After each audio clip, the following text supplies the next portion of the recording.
Okay, hey, and welcome to part 7B of the Your Model Railway Village. We're doing the bus shelter at the moment, and if I just get my instructions, there we go. We finished this sheet, that's all done, both sides, but you'll notice at the very end of that one, it did talk about smoothing.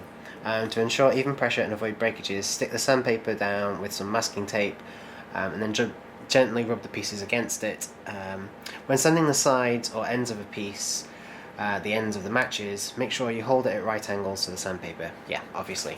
Okay, that's fine. So I'm going to do that now. I'm going to just, well, to be honest, I don't think I really need to stick this down. I'm just going to put it down and then sand our back pieces and side pieces and get them all nice and smooth. So time to just have a little bit of a tidy up. They did come off the foil, no problem. It's quite a clever idea actually. Yeah, it works. It works quite well. So I should just put that to one side and then hold down my piece of sandpaper like that, and then just basically start sanding away. And yeah, it's doing a good job. So I'll get those done, get those all nice and tidy. You can see that they're not quite perfect at the moment. There we go. Not exactly the highest budget bus shelter at the moment, but it will be. It will be good. So I'll see you in 2 ticks. Okay, I'm back. Apologies for the delay. Well, there's been no delay for you, has there? There's been a delay of a second, but for me it's been about an hour. Basically, as I started sanding these wall pieces, the sides, yeah, they broke. They totally snapped in half because the glue hadn't, well, the glue had set, but it wasn't strong enough, so that was no good. So I had to glue them again and then let them dry. So I just chilled out on Minecraft for a bit whilst I waited for them to dry, and then yeah, they seem okay now.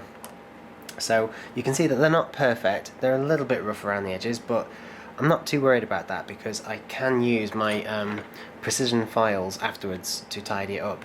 I just want to get the thing finished and put together for now. So those are the 2 sides, and then we've got the back as well. And the back is looking fantastic. Look at that. Right, so now that's done, we can move on to we can move on to step 8.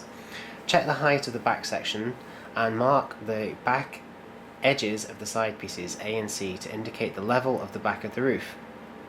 Mark the angle of the roof on the side pieces as shown. Okay, so basically what they want us to do, if I just get rid of some of this detritus, I love that word. There's the back. We have to line the sides up like so. And then what they want us to do is to mark out with a sharp pencil where the back meets the sides. So I'm going to make a little mark there and a little mark there. Although to be honest, it's pretty easy to see where you need to make the mark because it's all the matches are the same height. So now that's done, I need to draw a line across to the roof. Yeah, to the top side there. So I'm going to get the ruler. I've just noticed actually that one seems shorter than that one. Let me get my template. Bear with. Yeah, the back is actually one short. That's fine. And that's one short as well. Right. So the back piece and this left side piece need an extra match. I don't know why. I genuinely don't. Maybe the infamous match stealer that comes along in the night has been nicking them. I don't know. But I'll get those put on and then I'll get back to you. Okay, hey, and welcome back to whatever part this is. I still think it's 7B, but I don't know. We'll just have to see how things go. Right, I did do those parts that I said I would. Here we go. Yeah, apologies as for why it's taken so long. I don't know why. I think you know, as you're supposed to compress them, I think basically as I compress them, the sides shrunk to a size that was smaller than what the template requires. I think that's what it was, but I don't know. It doesn't matter. It's okay now. That's the back one, that's the side one, and that's the other side one. They're not incredibly tidy. As you can see, the edges are a little bit rough, but we can tidy that up later. We can sort that out later. It's not a problem. What's important is that it's all holding together. It's not falling apart. That's the most crucial thing right now. So now I've done that, I need to make with a pencil just a little mark sort of there, and then a little mark around about there.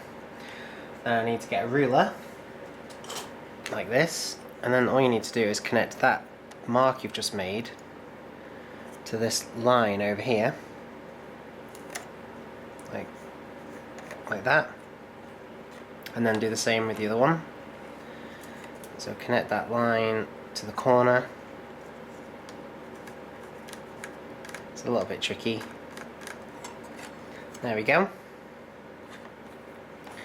And then basically these two bits here, which I'm going to shade in for you,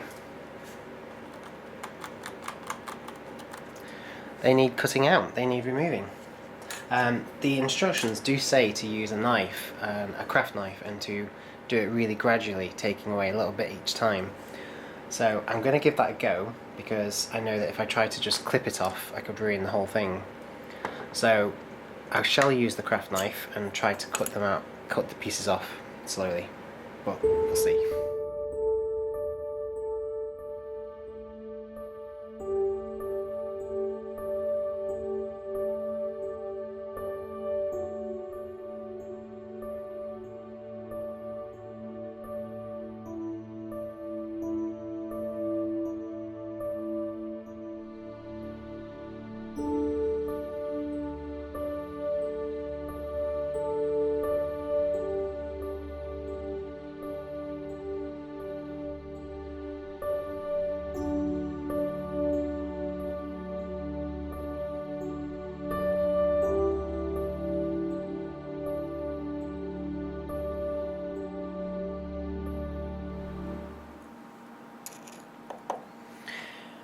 Phew, there we go. Okay, that took quite a while. It was quite fiddly, quite tricky. Yeah, definitely one of the hardest things I've had to do modelling wise, but it's done. And you can see that we've got quite a nice cut there. There we go. Don't know how well you can see that, but that angle is absolutely perfect. And as for the spare bit, well, just push that to one side. We're not going to need it, are we? I don't think. So you can see how, you can start to see now how the thing's going to go together. So remember, this is our back. This is the side we've just cut. So it's going to go like that, pretty much. Okay, I'm back. But disaster, we've had a disaster. Look at that, it's snapped off again. Maybe I'm just not using enough glue, I don't know. But yeah, that's totally come away. As I was cutting through the piece we don't want, the knife was getting really hot actually. I hope your knives are better than this one. This one's not very good. I shall have to invest in some really good ones, I think. So, time to get the glue out again and stick that back together. But after that, we can stick it all together, so that would be quite good. Right, okay, we're back again. Oh gosh, this bullshit is really doing my head in right now. Okay, fine. Okay, that piece is drying, and so I'm going to press on whilst it's drying and stick side B to the back. Now, there's something in the instructions here that talks about liberal spread. The glue will soak into the grain at the ends of the matches. Yeah, those bits there. So apply plenty of adhesive. Any excess glue that oozes out of the joints can be wiped off with a cotton bud. Okay, fine. Trust me, I'm going to put plenty on this time. So let's just twist this open again. So basically I just need to very, very carefully run a bead of PVA down the length. A bit like that. I know that that's probably way too much, but hey, look, I don't care. I'm wild and reckless. Okay, so let's stick that onto the back. Oh, look, it's running everywhere. Okay, we're going to get a little cocktail stick and properly smear it out like that. There we go. Oh, this reminds me of having to, oh, it's even got the same smell as well. It reminds me of using a little spatula when I was in primary school, many years ago. And you do that thing where you like put it all over your hands and then let it dry and then peel it off and like, look, my skin's coming off, miss. Maybe it was just me. No, I don't think it was. Okay, so really, really gently. That's pretty good. Oh, look at that, and it's holding already. Fantastic.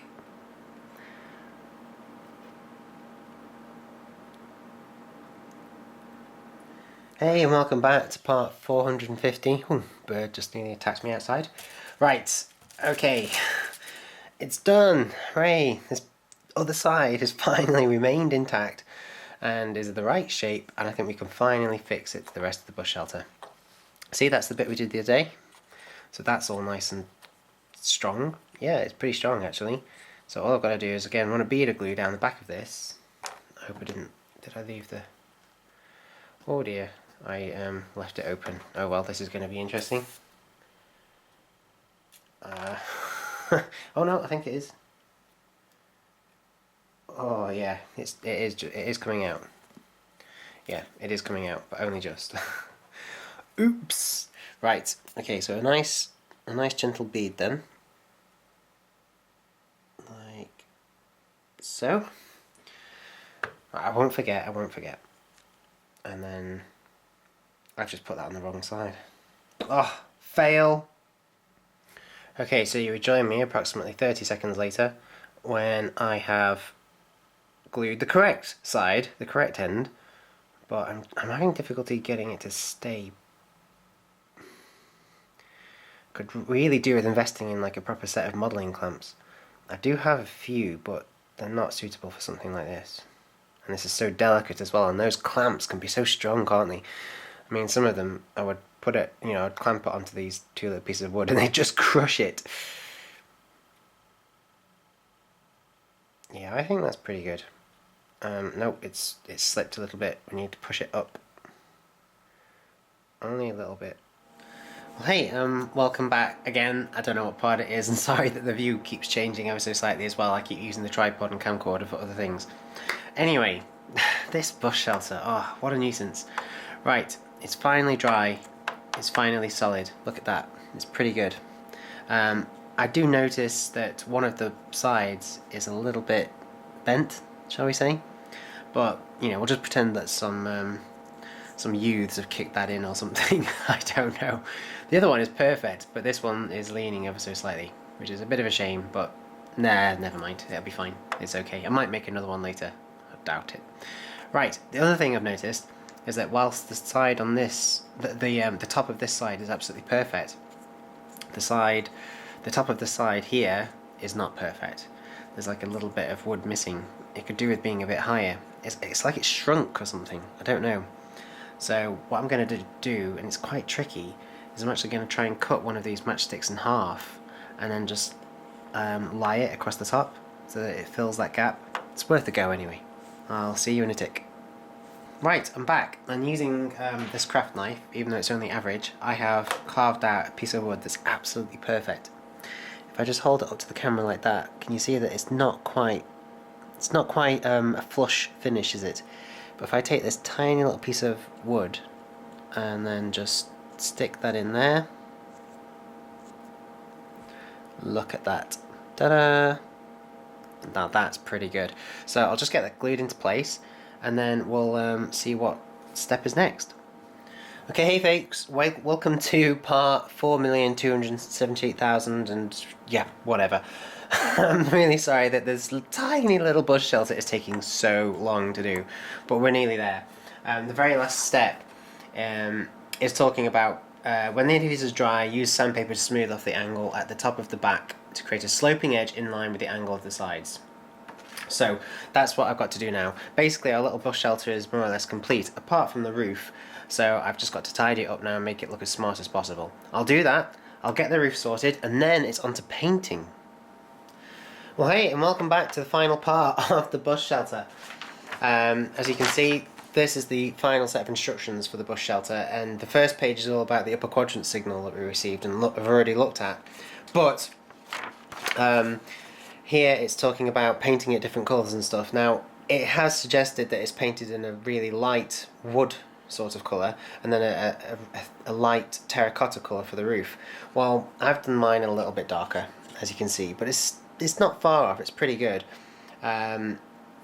There's no need for it to be entirely as they suggest. It is your own model as well, so you can do whatever you want. So I've made the colours a little bit darker, but I think it looks just as good. So there you've got like a sort of dark natural wood, and then a sort of darker terracotta tiled roof. Now the only thing I haven't done is that it talks about weathering it. Give the shelter a weathered finish inside and out by adding streaks of thin paint in a darker brown, as well as a little bit of green. Apply the paint under the eaves and at the corners of the shelter for a natural effect. That's the only thing I haven't done basically, but as you know, if you're a follower of the series, we're going to do all the weathering later on, because all the other buildings that are waiting to be weathered haven't been done yet either. So I'm going to do lots and lots of stuff on weathering, using different paints, spray brushes, as well as powders like this Tamiya one. So watch out for those, but for now, the bus shelter is complete, and we can move on.